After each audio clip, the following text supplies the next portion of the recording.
Hey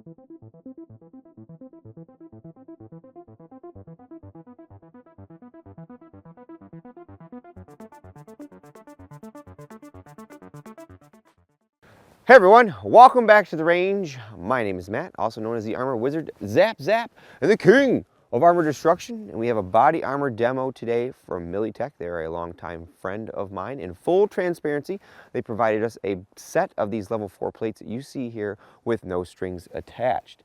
This is their edge-to-edge model. It's a little chunky at 7 pounds, 10 ounces. It's approximately 1.1 inches thick. It is a single curve. You can see just that one curve right there. There's not any extra curves in there. This is their Alumina and ultra high molecular weight polyethylene offering. Now here comes the long boring spiel that a lot of my longtime followers are very well used to. While I'm not an NIJ lab, I try to stick to as many NIJ constants as I can out here at this lovely snow-filled range. It's around 30 to 35 degrees outside today. Since this is rifle armor, we shoot at 45 feet. We also shoot at 0 degrees because that is worst case scenario. If there's any takeaways that you can always grab from my videos, is I want to be the absolute worst case scenario. So if you see me using barrel lengths well outside of what you would see someone use in a close quarter combat situation, I want worst case scenario. Since this employs a ceramic strike face, per the NIJ, we've gone ahead and dropped it on its face 2 times. I do detect that this particular model has strike face foam protectant on it. That was added in NIJ 06, and that essentially helps protect our ceramic strike face from cracking. Now, because this is made from alumina, in my experience, alumina is pretty robust, and I normally do not hear any cracking when we perform a torque test on the plate. Normally, if this was silicon carbide or boron, usually some of my drop tests cause those strike faces to crack, and you'll hear cracking when I torque test that. We've marked that with a TQ and a DT to indicate that we've done that. We also use a giant clay briefcase filled with Roma Plastilina #1 clay donated by Chavant. That acts as our compressible media that we want to put our armor up against, and it weighs 90 pounds, and it's basically an immovable object. We don't want to set the plate against the dirt or up against a steel target or just free hanging. We want maximum energy transfer, again, for worst case scenario. I want to remind everyone that this demo pertains to these models that I was sent right here. If you see me stop a threat here or a threat penetrates, you should also always contact the manufacturer to ask for an official NIJ lab test to be done. I also did build an igloo, or essentially a little insulation box, for my clay briefcase so we could heat the clay up so we have a better representation of back face. Now again, because it's 30 degrees outside today, the clay will not get hot enough to actually certify. So in an NIJ test, again, you could see a lot more back face. We just want it to use as a representation of what you potentially could expect. We also use a chronograph, a Pro Chronopal Digital DLX, because we need to know the velocity of that round traveling down range. The NIJ spec for level 4 or RF3 is an M2 armor piercing at 2880 feet per second. You won't see that out of anything in 30-06. Finally, we put a giant spreadsheet here at the beginning that we kind of foreshadow all the threats that we're going to put at it. We mark all of our penetrations and velocities that we can obtain throughout the video, and in the end we do a nice big teardown so you can see all the cool things that make up personal protection equipment. We've got plate #1 strapped up and we're ready to take our first hits. Now, while I'm not an NIJ lab, I do try to offer a little bit of entertainment with education when it comes to testing some of these plates. And we've tested quite a few level 4 plates over the years, and normally they're not single hit, and they normally can take a few hits. So I try to come up with some different threat profiles that, again, are the more entertainment side while still taking away information. So per the NIJ, the level 4 or upcoming NIJ 07 RF3 hit is a single shot of M2 armor piercing at 2880 feet per second center of mass. I have 4 of these loaded into our 300 Winchester Magnum to hopefully hit that specification. We're going to take 4 shots on this plate on the outer edges, not outer edges, but the outer part of the perimeter, and then we'll throw some different shots in the middle section to move on to plate #2. We've got a 22-inch TC compass, got a JK Armament rifle kit on here. We should see very close to the spec. It's only about 30 degrees outside today, like I said.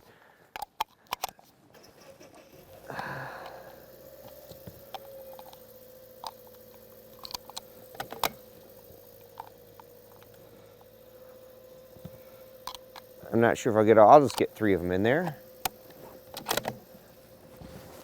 So this should be the upper left of the plate.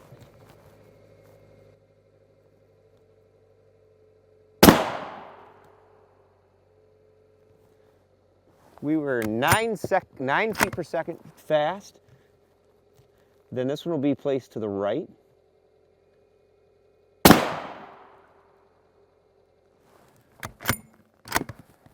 I need to slow these loads down like by half a grain, I think. Then this will be in the lower left-hand corner.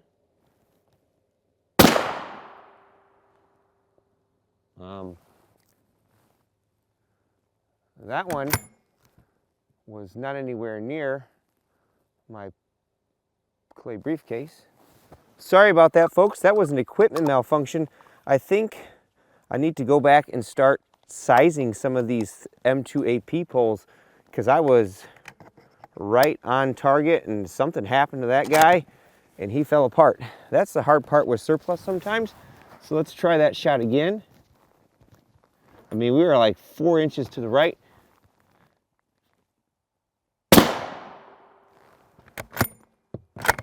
That one was right on.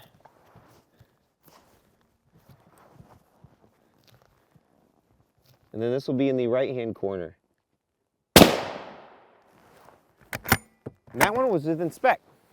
Now on to our second threat for our plate. This is 7.62 by 51 millimeters, or 7.62 NATO, or 308 Winchester. This is a 145 to 150 grain M80 ball. This is pretty much the standard ball round for a lot of NATO countries that field 308. It's going around 2,750 feet per second out of a 22-inch barrel. We've got a 24-inch Savage Axis 110 tactical left-hand eject Crimson Trace Hardline Pro Scope, our JK Armament rifle kit up there. We're seeing sometimes in warmer weather almost 3,000 feet per second out of this guy. And I know you're all gonna laugh. This is a level 4 plate. Why are you shooting a level 3 threat at it? There was a Reddit post about a level 4 plate that somehow failed on the second shot of Tula M80 ball at 100 meters. So we've got a compromised plate down there with 4 shots on it already. We're gonna take 3 more shots with the M80 ball on here. Then we'll go look at it, and then we'll get into some specialty threats on plate number 2. If you've watched my channel for a while, you know that Alumina oxide strike faces that are very thick are good at stopping a lot of threats. So this is gonna be right below the T.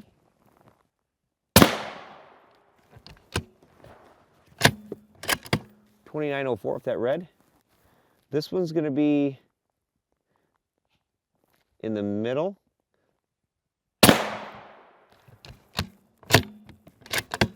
And then this one is gonna be below the C on strike face. Nice. All right, let's go see what we did to plate number 1. I need to slow these loads down like by half a grain, I think. Then this will be in the lower left-hand corner.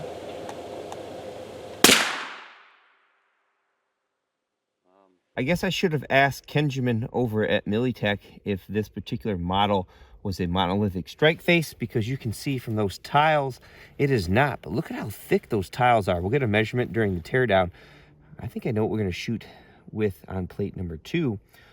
I can't really mark on here all the shots because the material doesn't let me write, but it was M2 AP shot number 1, number 2, number 3, and then number 4. Then our M80 ball shots number 1, 2, and 3. Now, this shot over here that you can see destroyed my plate. I was aiming right here. So I don't know how that bullet got all the way over there, but like I said, I think I'm gonna have to start sizing all of my M2 AP loads through a sizing die just to make sure that that doesn't happen again, because I don't know how I'm gonna fix that. Probably with a hammer. Place those bets in the comments below. Since this is a tile array plate, all right. Ho!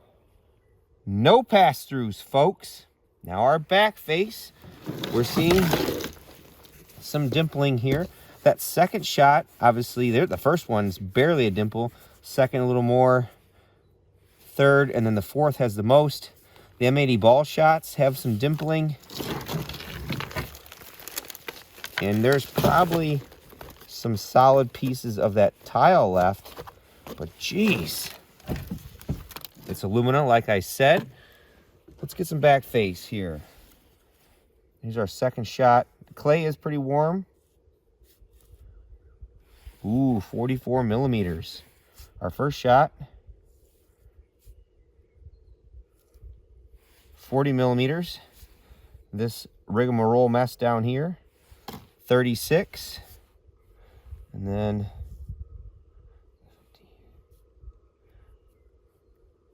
that one's around 28. Fairly respectable. 30 for those M80 ball shots. Like I said, this is just a representation. I need a better way to probably mount our little depth gauge on the edges so I can measure it.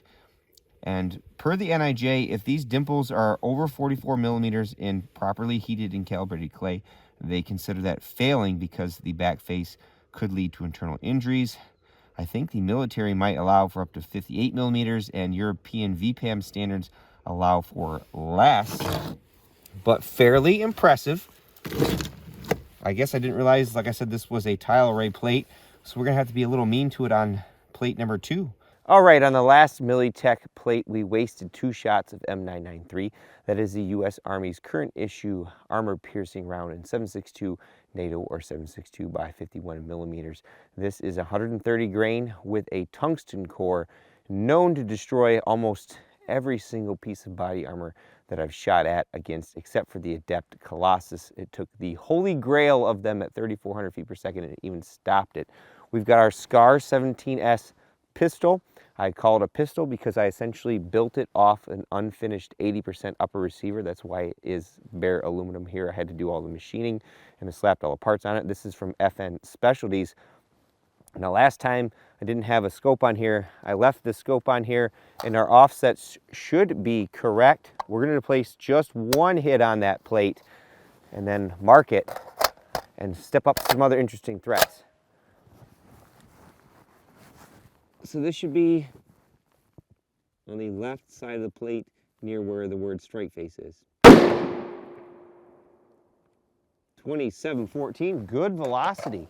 We brought back out the 300 Win Chad and we're gonna see if we can bust a hole in that plate. I have 2 of my specialty threats. We have M2AP, our plus P plus Win Chad load, and M80A1, that is the Army's current issue ball round for the U.S. military. It's 130 grains, copper core with a hardened large arrowhead steel tip, not as hard as M855A1. Now it's only going 3,000 feet per second out of a 22-inch barrel in 308. I have it going around 3,400 feet per second out of our 300 Win Mag here. We didn't put the suppressor back on there just because I don't feel like going and grabbing it. We should see over 3,200 feet per second from the M2AP load. I'm going to place that one in the right side of the plate by where it says face.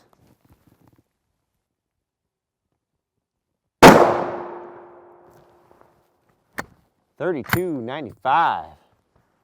Good velocity off that guy. Then our M80A1 load will be the lower. 33.88. Wowzers, Batman. 2 more 30 caliber threats. This is M14A1. That is a late World War II 1950s armor piercing incendiary round. The original one had a longer penetrating core. This one core is actually shaped kind of like M993, but it's steel, has a lot of incendiary compound in it. I love this round. I wish I could get some more of it. Then we've got our M61 or P80 black tip. I do believe this is either FN or Israeli manufacturer. This is kind of what the armor piercing was in the 1950s when 308 was first introduced. I think they've gone away from it. We'll take that shot first, then the API, because I love that flash, and we should see a lot of it today because it's overcast. Still got the 24-inch barrel.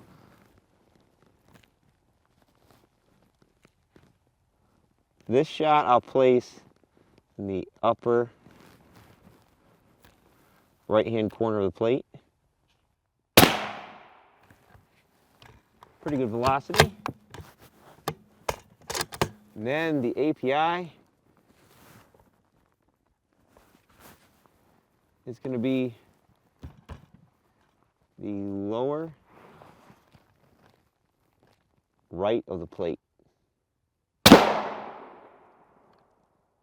And you can hear that pop when it goes off too. I love it. Let's finish out plate number 2 with 5.56 NATO, although at this point it's taken well above what it's designed to take.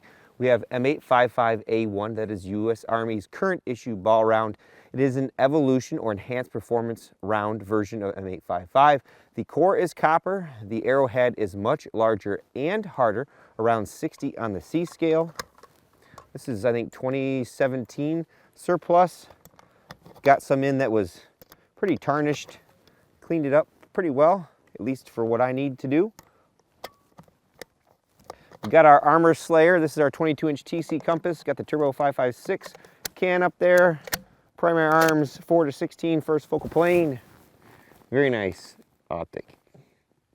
This should be above the M993 shot.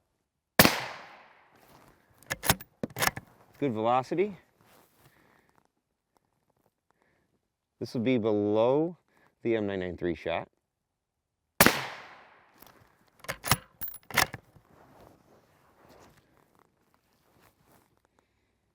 This will be right next to that last one.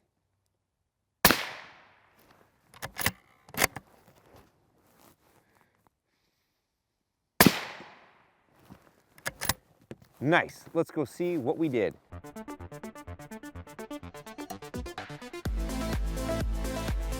So much fire, so satisfying. I always like to offer some constructive criticism to the manufacturers or retailers of body armor when I'm demoing them to better their performance. I would say we need better adhesion of our strike face layer to our ceramic backer. This tile, I think, was supposed to be right there. The same with this one. And both of these is kind of like shifted out that way. So if we could keep that adhesion better, this plate could take more hits. Now, in a plate carrier, this is not going to shift out to the side because your plate carrier is going to hold it. Again, this is worst case. Our M993 shot was right here.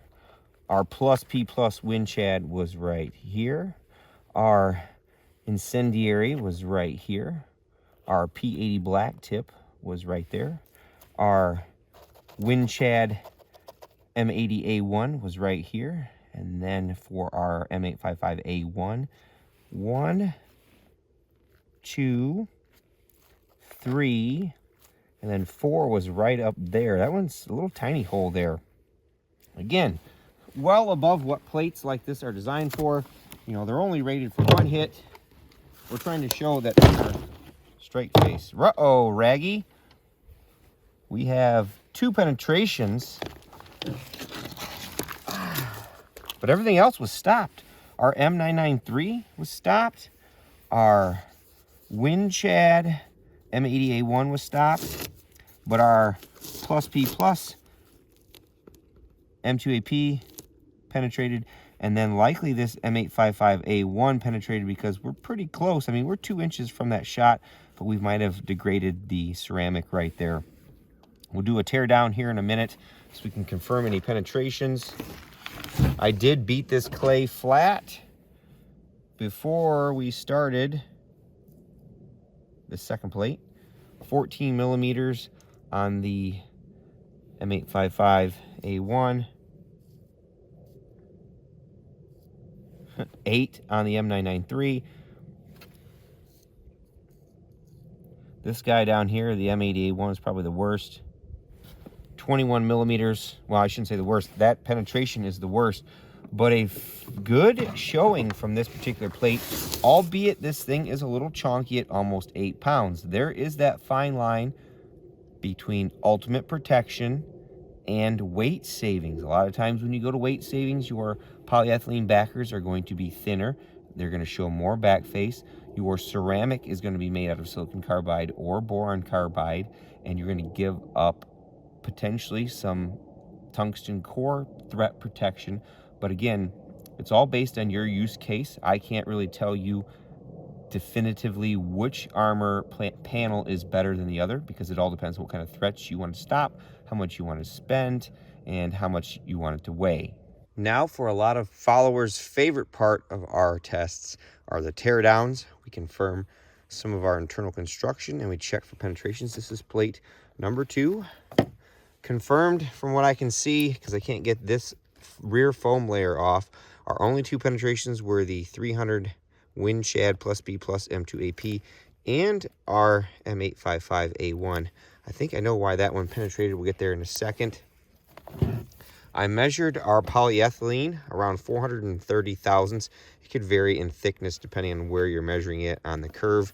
It does appear to be pressed. Look at how well that polyethylene held together with all those threats. We do have a foam edge ring on the outermost edge of the plate. That helps against any bumps and bruises that you may get. Here's the front of that strike face. You can see that a lot of these didn't make it very deep into the polyethylene, except for like the API there. You can see some of those burn marks. Now there's where the M855A1 penetrated, and what it looks like is our N.I.J. load, the crack propagation, even though these are tiles, sent this plate or this tile to be cracked, and you can see right there that little crack there, and the M855A1 just got it right there on the corner and broke through. We are using Alumina oxide tiles. This plate is virtually almost edge to edge, which is an improvement, likely why it has an increased weight. Now there is a little tiny foam ring right there. I'll put an annotation of what that measurement is in a minute, but that is a lot better than what we've seen. Here are our tiles. I measured them right around 413 thousandths thick. That's pretty darn thick for Alumina tiles, but we stopped a bunch of M2 AP threats on here. And because this is a tile array plate, look at how much of the tiles are left. Although I think because of the semi-pore adhesion to our backer, it doesn't make it great for multi-hit capability. There is a drop face foam on there, likely the same thickness as the rear foam at 125 thousandths. Here is plate number 1. There are 0 penetrations on that plate. There's the front side of it. You can see that that Alumina does a very good job at breaking up those threats. That second round of M2 AP up there got pretty far though. And you can see how much of this particular strike face is left. I'd say it's a pretty solid plate. Just better adhesion between those layers would make it all the better. The little edge pieces we could find were right around 156 thousandths thick. So a lot better than upwards of ½ inch that we've seen on some plates and over 1 inch on some others.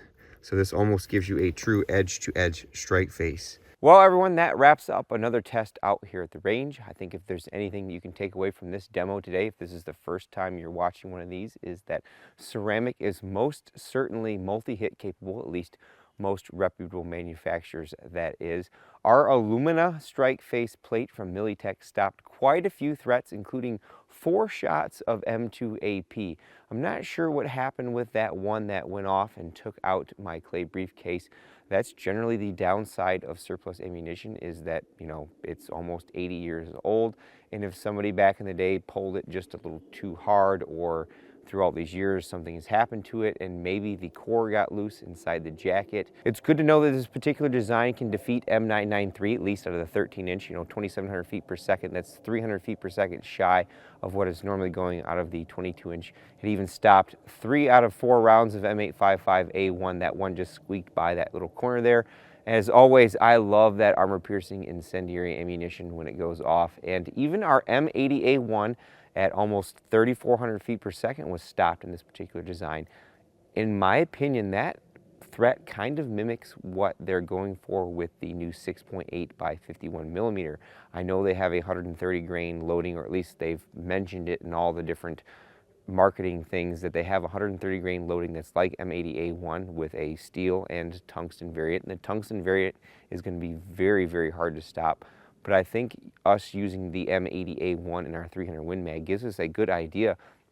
And for the most part, a lot of the level 4 plates have been stopping it. Me personally, if I had to spend my money on one of these Militech plates, either this single curve Alumina plate with the tile array or the silicon carbide plate that we tested a little while back, the black label plate that's multi-curve and was only 6.5 pounds, I personally would give up maybe some of that multi-hit advanced AP threat capability and go with that black label one, mainly because the durability and construction of that plate, you know, at a high level seems a lot better. If anything, Militech, if you're listening, which I assume you are, we got to figure out a way to have better adhesion on our tiles to our backer there. Otherwise, I like that you guys are attempting to get our strike face all the way out to the edge, and that's potentially why it weighs more.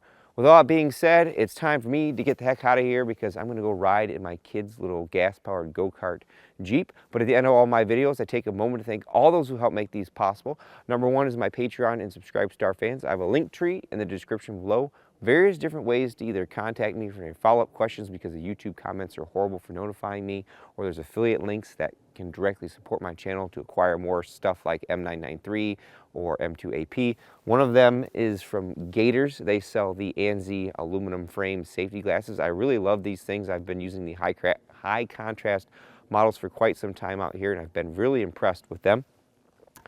Number two is Kenjamin over at Militech. Again, in full transparency, sent me those plates over a year ago for me to demo with no strings attached. And of course, number three is you all for watching. Until next time, I'll catch you at the range.